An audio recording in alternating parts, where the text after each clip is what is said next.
Hello everyone, it's me, Nick, head of Max Mox, and today you are currently watching this video from the view of a train. And that is because this year for Christmas, I am kind of short on Christmas mocks. I haven't really gotten a chance to make anything. So, in their place, I will be reviewing the 2016 LEGO 10254 Winter Holiday Train and showcasing some minor modifications I've also made. Before we get started, I know what some of you may be asking. Why am I reviewing a LEGO set from 2016? Well, I originally had planned on reviewing this set sometime in early January in 2017, because this set was going to be given to me on Christmas. However, due to a mishap in shipping and the distance from which it was sent, I ended up not getting this set until early January. Thanks, UPS. Instead of making an extremely late video on a Christmas LEGO set during the part of the year that wasn't Christmas, I decided to just wait until this year to build the set, where it could then be displayed under my Christmas tree, which brings us back to the review. To start off, this set looks beautiful. I love the way there are several different colors mixed into this train, but they all meld extremely well. I especially love the gold railings on the locomotive that add a bit of greebling to the build, even if it's only slightly.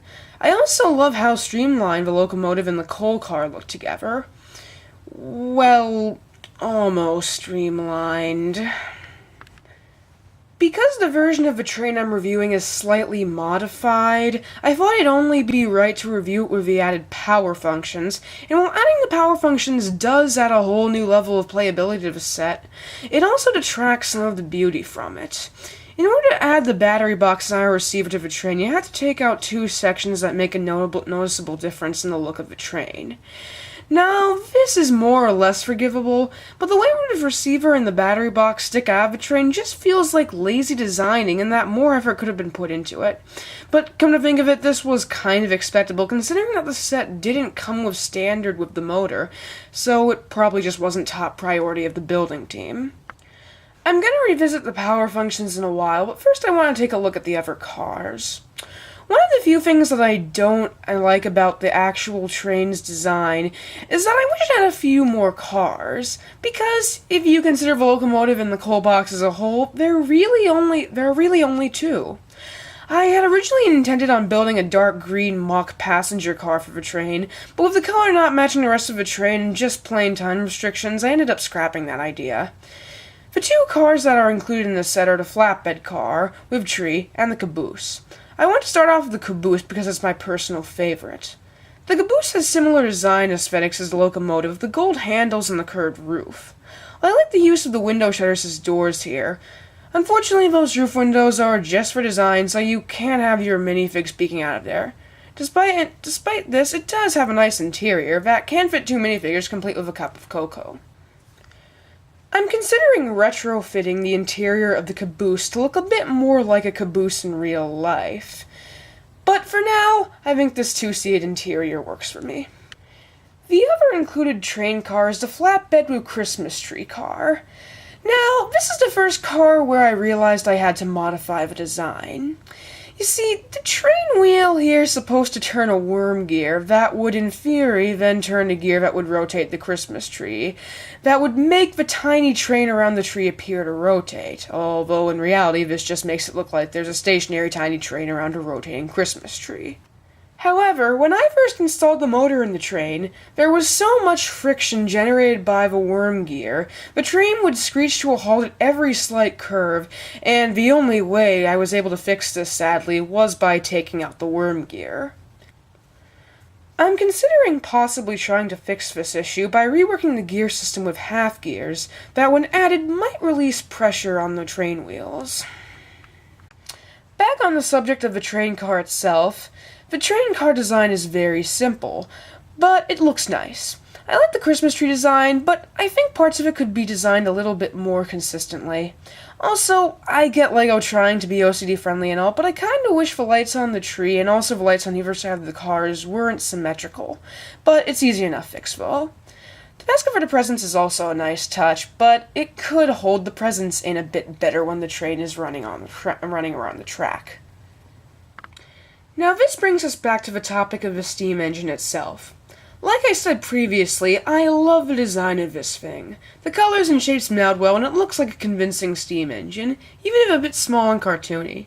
Now also, like I said before, the power functions added to the set detract some of the beauty from the engine, and from the picture I'm showing, it's kind of easy to see why.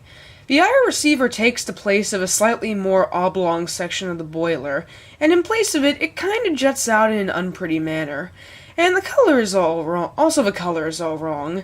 But because that section is small, it's more or less forgivable. What is not as forgivable is the battery box. When I found out the battery box was going to be stored in the coal box, I thought that sounded like a good plan, as a coal box could hide a battery box fairly well.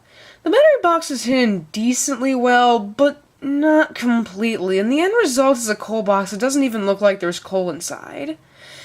I tried to fix this problem by putting some of the circular Lego elements over the top, but it honestly just looks like some oil or black paint got spilled on it.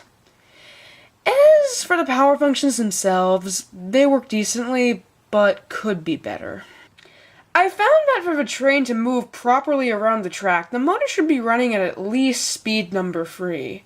If not... the noise! Why? For whatever reason, the train is terrible at going around bends. Even after I put rubber bands on both large wheels and raised a cowcatcher by a plate, the train still had trouble going around bends. According to a review on Lego.com, the reason for this is because the location of the motor puts a lot of strain on the wheels, as it is directly in front of a locomotive instead of at the back like they are in most motorized Lego City trains. One person said the way to fix this was to place the motor under the coal box instead of under the train. Unfortunately, what the reviewer didn't mention was that to do this you need to modify the coal box's structure greatly for the system to work correctly. Maybe I'll try doing this some year, but at the moment I was following time limitations. I found that this motor just has a lot to pull and a strict load limit, which might have been the reason why the set didn't include a passenger car.